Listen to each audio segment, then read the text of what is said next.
Hey everyone, David C. Anderson here, coming at you from the Knife Center, and it's our favorite time of the week because we've got the coolest new knives that have just hit our shelves right here in front of me. Let's check them out.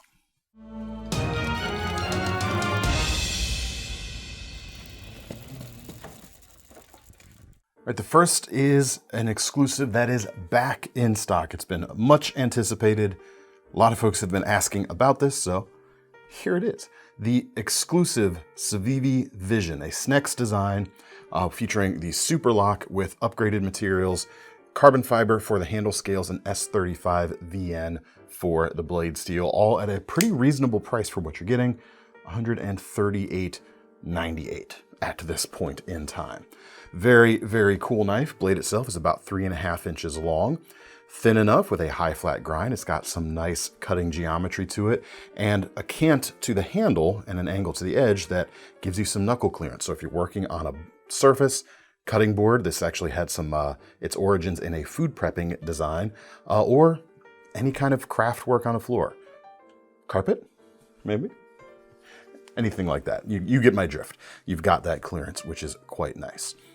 This has seen some improvements over the Wii knife version of this knife that was released a couple of years ago that is shared by all the CIVIVI versions. First and foremost, a much more conventional pocket clip. It's deep carry and reversible, mounted from the sides, not from the spine like on the Wii version.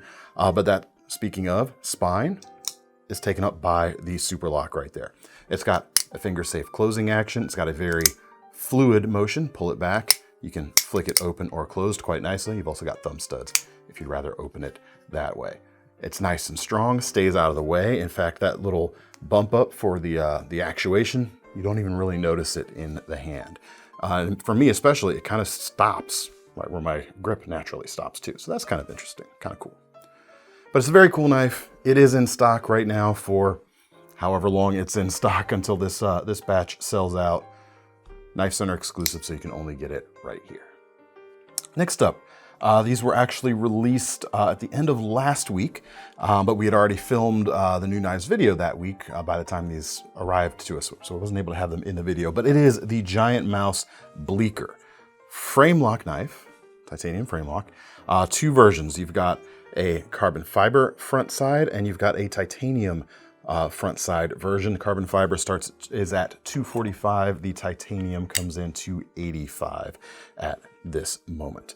Blade itself is 3¼ inch trailing point with MagnaCut blade steel. Nice crown spine. Excellent little detail. You see that on a lot of GiantMouse's models because a lot of them are made in Italy, and that is just something that is kind of a common thread. A lot of the Italian makers and factories like to do a crown spine, which is cool, because it's very good to look at and it's very comfortable too. Speaking of comfort, this is a very light and nimble knife in the hand. It's got a narrow litheness to its shape, almost serpentine in nature, and it just feels ready to slice. The lockup, super, super solid. You've got a reversible wire pocket clip, almost completely deep carry, gold colored accent there for the back spacer. Let's check out the action. No flipper tab and a small hole there for opening. Works very easily for a standard thumb open, but it's a little bit small and my fingers are a little bit larger than it. So let's see if I can do a reverse flick or not. You were waiting after last week when I fumbled it over and over again. And over. Not this time. Yeah, very cool. Would make a really elegant gentleman's knife, I think. No matter which version you pick, the titanium or the carbon fiber, or just a great everyday carry all around. Got another trailing point blade here, the new Reate Bushido. It's kind of a take on the Kwaiken style blade. $277 for these with various fat carbon handles. This is the red lava, which is always very cool. We've got a 2¾ inch M390 blade. Awesomely done horizontal hand grain or hand satin finish on it that just gives it that extra premium feel, more of a custom level detail than typical belt finishes that you would find on most production knives. And that really goes to show or is emblematic of what Reate does. They're a production company, yes, but they do things super, super nicely. World class and just a step above most of the competition. The liners here appear to be titanium, if I'm not mistaken. Let me try. Yep, they are non-magnetic. It's definitely not aluminum, so that is a titanium liner to hold the blade open with a liner lock. Let's check out the action. You've got a top style front flipper, which means you can actually use your index finger if you're not into the whole front flipping thing, even though front flipping on this one works pretty well for me. Usually those top style flippers I have an easier time with than the pure front flipping or pure front flipper style of knife. It's very cool. The feeling in the hand is actually pretty robust, even though it's a sub 3-inch blade. You've got enough girth to that handle there that it feels bigger than its size would otherwise suggest. Milled titanium pocket clip to round things out, right side, tip up only. So this next knife, 4 versions of it is actually coming out tomorrow, the Friday after this video posts, and that is the Jack Wolf Venom Jack slip joint. And this is kind of the reason I put these two next to each other, because look what happens when I like flip this upside down. Magic. So one could call this a Wharncliffe Trapper. You could also call this a reverse Quaken. But should one?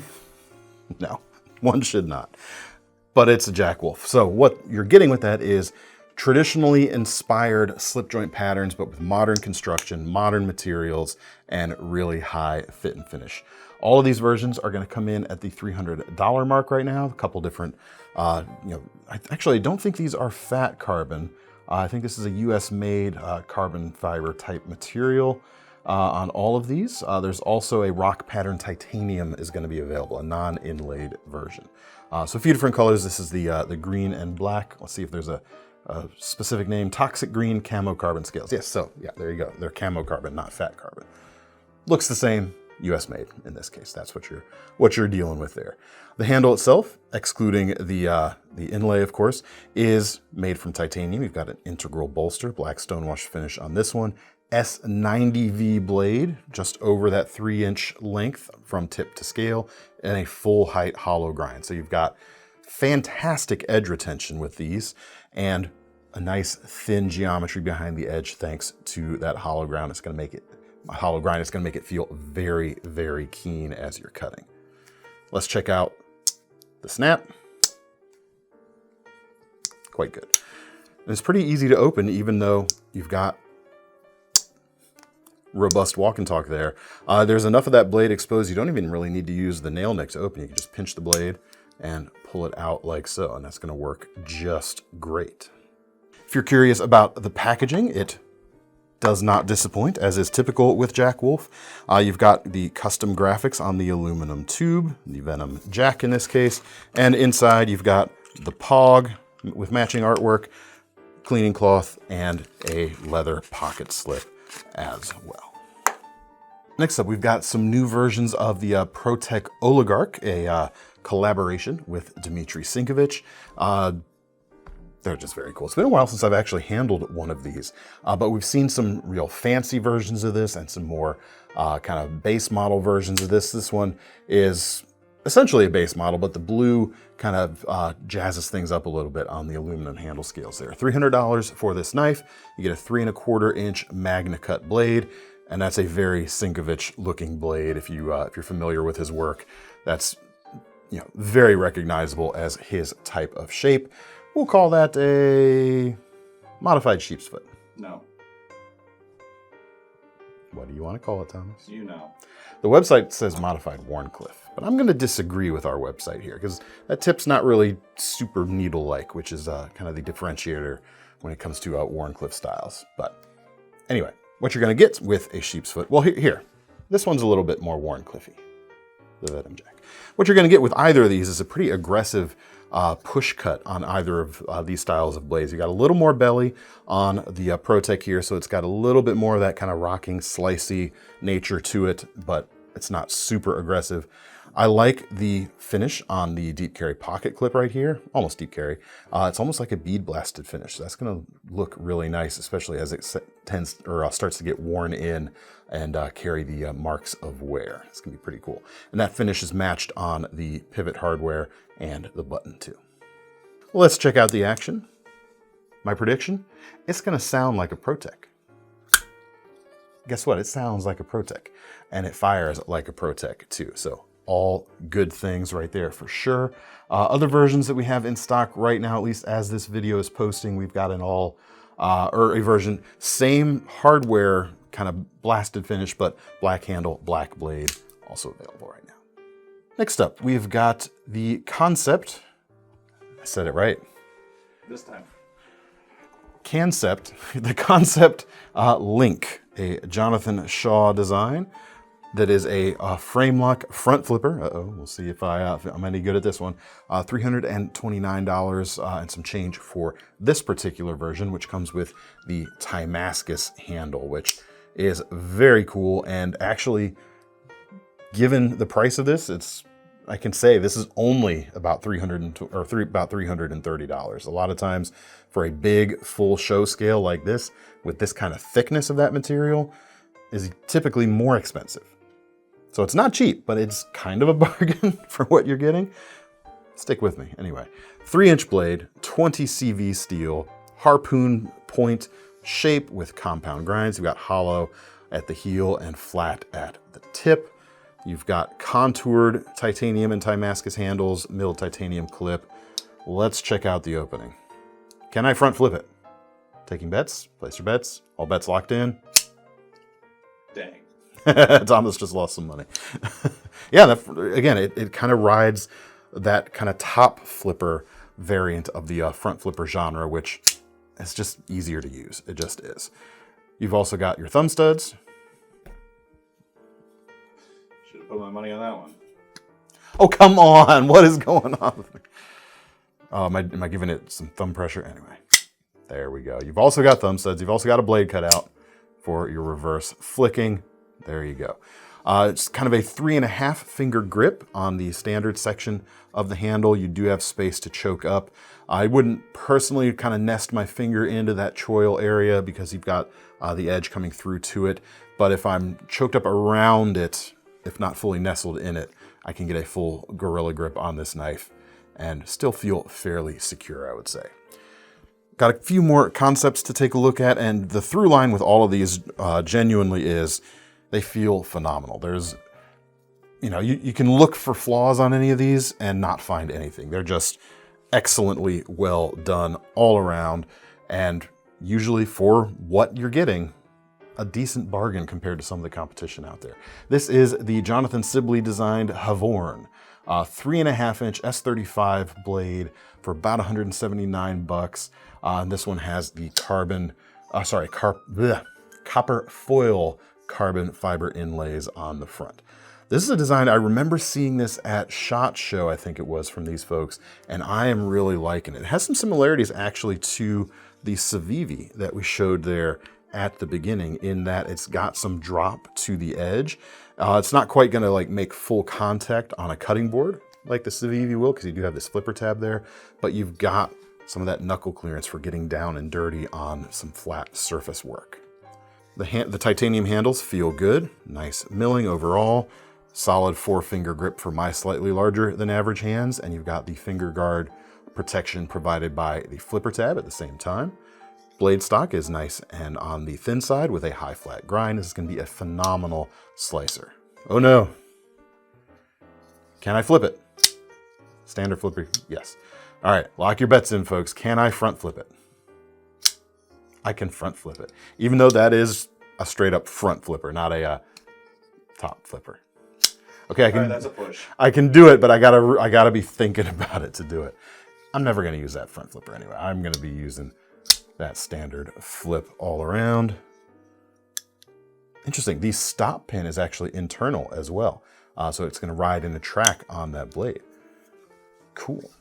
Very cool blade. Several different flavors to choose from at this point in time. 5, in fact, including a pretty fancy one with black titanium and a Damascus inlay. Just 300 bucks for that one. But they start at 175 for a standard carbon fiber inlay. Not too bad at all. Very premium feeling for that money. Next up, another Jonathan Sibley design, actually, the Echis, or Echis, not sure how it's pronounced.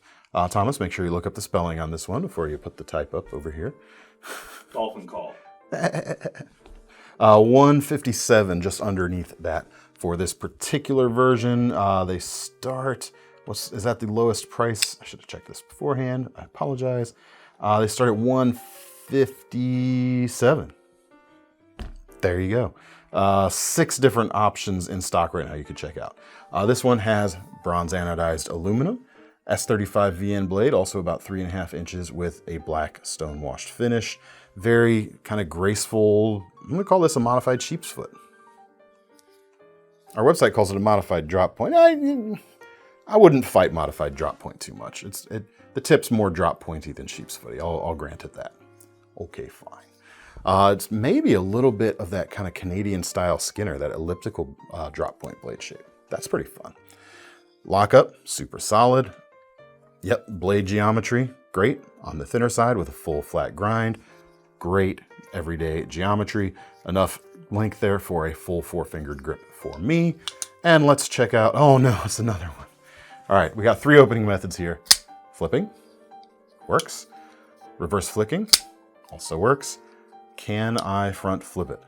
Some chance for some of you to make your money back if you've lost out so far. Oh, I don't like this one. Yeah, I'm not getting that one. I can slow roll it and wrist flick it out, but I can't get it to pop open. The good news is I don't have to find an anonymous meeting. There you go. Again, this is nothing wrong with the knife. I'm just clumsy with that style of opening. What can I say? One more concept to take a look at, and this one's a little less premium, but not built any less premium. Just the materials aren't as fancy or as expensive as the titanium. This is the Dirk Pinkerton designed Anomaly. Tanto bladed knife, 3 1/8 of an inch of S35 VN or so, or 3 1/8 of an inch or so of S35 VN. About $115 for this knife. Compound flat grinds on this, not a hollow and flat, it's flat all around. Ivory style G10 with red accents on the pivot hardware, milled pocket clip, which is very cool, and a liner lock for safety. Opening methods, I would be tempted to say you have 2 because of the fuller in there, but really you've just got the flipper tab there. That fuller that kind of reminds you of like a long pull on an old school slip joint, you're not really getting to it in that index finger cutout there. You can pinch it out, but it's not really the way to do it on this knife. That is a flip all the way. Feels good. Ball bearings in the pivot on this and all of these knives means it's going to have that nice type of glassy action. And even though it's not a titanium frame lock, it's built just as nicely as the rest of those knives. Next up, about the same price actually, we've got the Boker KM Designs Sliplock, which comes in about $117 right now. You've got stainless steel for the frame lock on the back, contoured, G10 on the front, and a 14C28N blade just over 3 inches long, and kind of bearing this, like, it's kind of a stubby yet classic feeling slip or clip point blade. It reminds me of almost like a Lanny's clip style blade, but that an old school slip joint style of clip point, but thicker and with a flat geometry saber grind there. This is going to be more of a bruiser than a slicer, despite its relatively compact dimensions. And despite its relatively compact dimensions, I can still get a 4-fingered grip on that knife without even having to adjust my grip up or down at all. It's just ready to go. That steel selection there may not have an edge that lasts as long as the powder steels on the Kansepts we've just looked at, but it is a very tough steel and is ready to take a beating, which is a good choice given that this blade shape is all about giving a beating or taking a beating, one or the other.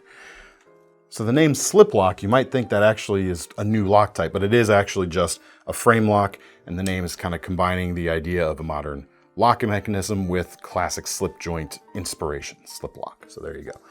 We've got no ball bearings in the pivot. This is a washer-based system. Again, fit for the mission of being a little more heavy-duty feeling. That type of pivot construction is less susceptible to stuff like dirt or grit, which sometimes can foul up the action on a ball bearing knife. Let's see if it still has a fidgety opening method, however. Not too bad on that reverse flick. Yeah, that's doable. It has more of that kind of like glassy, or not glassy smoothness of a ball bearing, but more like that buttery, oily type of finish, which is cool. Milled steel pocket clip to round things out. Feels good. Ready to take a beating. Next from Boker, this is the Boker Plus Max, coming in at $239 right now.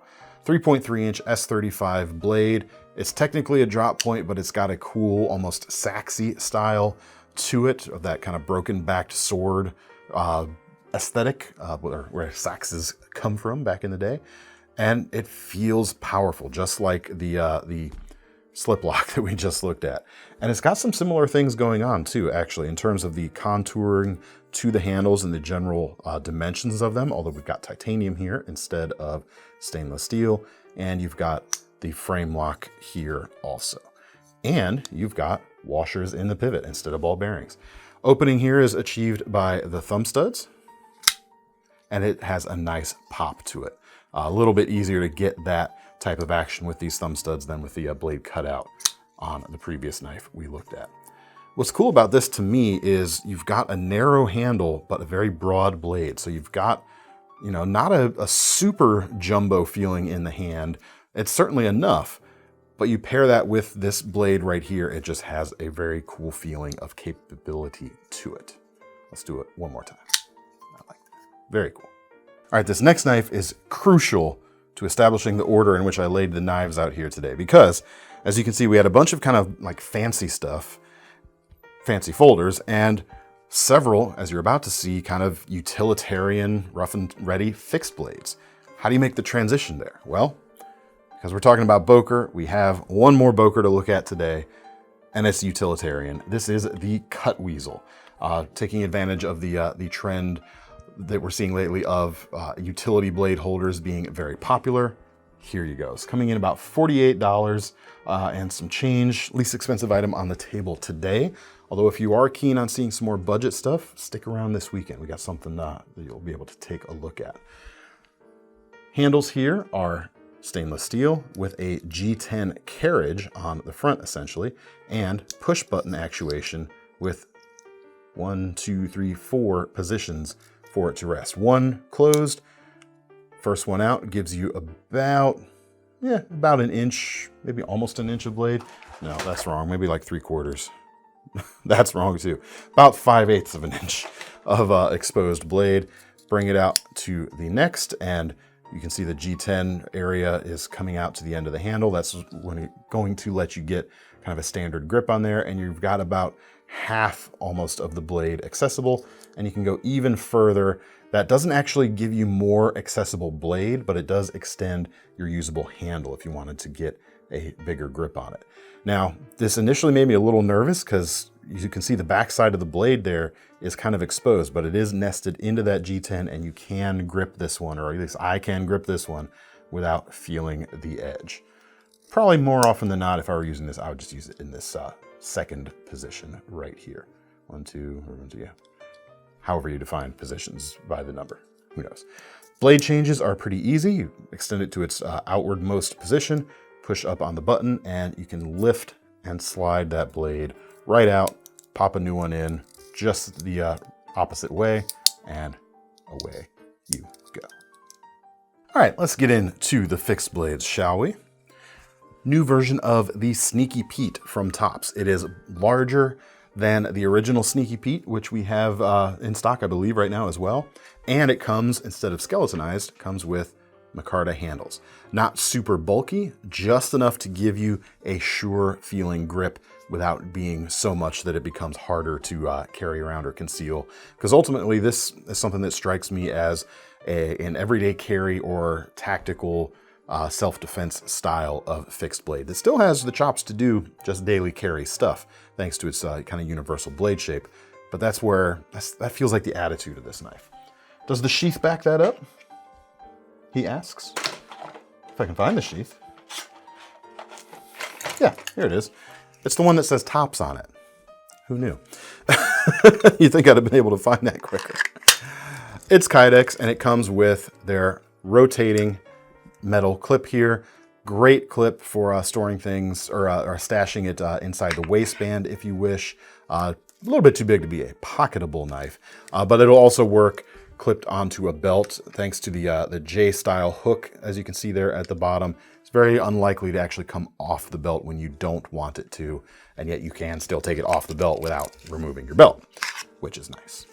Ergonomically, as I mentioned, there's just enough thickness to the blade there to be more comfortable than a skeletonized knife. Gives you enough there to do daily utility stuff. I wouldn't really want to like bushcraft around a campfire too often with something like this, but again, that's not its sort of mission. The thumb ramp right here works to help orient the blade and point it forward a little bit. Getting up for tighter grips, more detailed work. Kind of gets in the way a little bit for me. I kind of wanted like to get over the top of it. I almost want to put my thumb right where that ramp is. So for me, it might not be the best fit. Your mileage will of course vary. Steel is 1095, reliable high carbon steel. Clip point with a hint of a recurve. Not so much that it's going to be too difficult to sharpen though. Just a great shape for all manner of utility. This next knife is one of my favorite White River designs. We've got 3 White River designs to show you today. The M1 Pro Backpacker is in stock now in MagnaCut blade steel. Coming in at about $170 made in the USA. About a 3¼ inch blade, but that's, I think, yeah, that's the tip to scale measurement. It's actually closer to 3½, but the actual sharpened edge on these is about 2 3/4. You've got that MagnaCut steel, so it is very tough, very stain resistant, and holds an edge quite a long time. And it's a great blade shape. I've long said like the Backpacker from White River has a blade that can do anything. Like it'll be applicable to any type of task. Carving around, bushcrafting around a campfire? Yes. Daily utility? Yes. It's got enough of a tip that it can be used as a emergency self-defense style of tool. It's also just a great little skinner. Like it's got great, skinning capabilities built in. Like it's literally a knife that, you could buy and not ever have to worry about it not being able to do whatever you're going out to do. G10 on this particular one in orange. We've got a couple different colors, including like the Day Glow highlighter yellow G10. That is available right now. It's got enough texture on it that you've got enough grip, but not too much texture that it's going to be too pinchy in long, prolonged use, and a stone-washed finish to keep the finish looking good even as it starts to get scratched up. Sheath is Kydex with a Kydex belt loop. And I didn't check the tops, but let me check this one here real quick for Tech-Lock compatibility. Yep, standard Tech-Lock will fit right here. Let's check the top sheath real quick. If you wanted to do something different. Yeah, it looks like you can fit a standard Tech-Lock on that top sheath as well. Next up, we've got the White River Jason Fry Utility Hunter. 3¼ inch blade here. So compared to the Backpacker, you've got a little bit more sharpened edge and significantly more handle, as you can see, but not quite as much finger guard protection if that is something you're concerned with. But the G10 on these feel exceptionally good. Even though they're not super thick, it's just the right shape to fill the hand up enough and feel very comfortable without getting in the way. It's still a nimble handling knife. Plenty of belly for skinning. This is a utility hunter, as the title suggests, and it's not going to let you down there. Full flat grind on this, and even though it's got more belly, it's still just a great all-around shape for whatever. Maybe not quite as tactical, certainly, but hey, can't do everything now, can it? Sheath here is leather, simple in design, but executed very well. Nicely welted edges, and it's not going to take up too much room on your belt either. Those are coming in about $200 right now. For the same price, actually, you can get a little bit larger knife. This is just the White River Hunter with a 3½ inch blade, also $200. So as you can see, they're a little bit larger. The handle on this one is a burlap micarta, which is nice. Very cool swells from the top, very comfortable in the hand. Not quite as much index finger guard protection as the Jason Fry, which in turn has a little bit less than the Backpacker. But again, what's the mission of this knife? It's not a tactical knife, it is a hunter. A little bit less belly than the Fry, maybe a little bit more pointy, but still plenty for the hunting style aspect that you're looking for right there. Just a great feel in the hand. I like it. I'm a sucker for White Rivers though, I really am. There's a sheath over here for it. Here it is. Just looking for a leather sheath. The sheath here is Kydex instead of leather, as you can see right there. Kydex style loop, and let's again check the tech lock hole spacing. That is no problem if you want something different than that right there. Now this next knife actually has similar vibes to it, but it is in fact a different company, and that company is Smith & Sons, and this is their Axiom fixed blade. And it is 161 and some change with MagnaCut blade steel. We've got micarta, Richlight, and burlap handles to choose from right now with a 3-inch drop point blade. This is another kind of all-around design, would be a decent hunter for sure, if you like a knife in this size range for that sort of thing. Index finger protection here. You do have the edge coming through to that index finger area, so do be careful, but the cutting geometry here is going to be quite nice. We've also got that stone-washed finish that we were talking about on the White Rivers just a second ago. Smith & Sons are cool. You know, my first blade show, Thomas, my first big blade show purchase was a Smith & Sons Pioneer, a Nessmuck design of theirs. It's a very cool knife, still have it. Sheath here, leather, simple design, but nicely done. Again, it's a different company, but it fits in very nicely next to these White Rivers that we just looked at. At least I think so. Speaking of knife shows, well, SHOT Show's not a knife show specifically, but knives are shown there. The Tony Bose case knife from the 2024 SHOT Show edition of the Bursting Flag on the sow belly pocket knife. The sow belly is cool. It's one that I've been getting more and more kind of into lately because it is, you know, it's a sow belly frame, but it's essentially a, what's the word? You're the knife guy. Stockman blade orientation. Sorry, I don't know why my brain completely blanked there for a second. 126 bucks for this. You've got the bone handles, the American flag bursting through, as you can see. Spay blade, sheepsfoot blade. What's wrong with me? Sheepsfoot blade and clip point blade, as is typical of a Stockman pattern. But it's got kind of more mojo, thanks to that sow belly handle shape. Check them out. 2024 only though, so not going to be around forever. And last but not least, you may have been eyeing this thing over here at the end of the table this whole time, and it's good because it's very cool.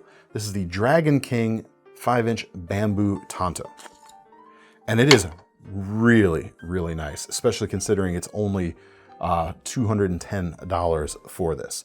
The blade itself, the actual steel part of the blade, it's T10 carbon steel, is something that could, you know, easily look at home in a much more expensive knife. You've got that carbon steel construction, genuine hamon, nice hand rub finish, polished, nearly polished flats and swedge. You've got a steepled spine, I'm going to call it. You've got that ridge running right down the center, so it's kind of like, you know, it's not a crown spine, it's like a crown spine, but it's kind of flat or faceted, so to speak. It's not sharp though. It's nicely polished so that it's not going to provide a hot spot to you. Like, this is just a blade that I would never get tired of looking at when I pull this out. It's got just about, if not truly, a zero grind on it. Is that convex? Actually, I haven't checked. I've been too busy admiring the finish. Yeah, that blade geometry is convex right down to zero, and it's just beautifully and consistently done and quite sharp indeed. Now, I do take a little bit of issue with them calling this the bamboo Tanto because the handle and sheath here is actually wood. It's not bamboo, and it has a painted on wood grain finish on the outside. Is that a difference maker for you? You will have to decide that for yourself. But to me, it's all about that blade. And that blade is seriously impressive.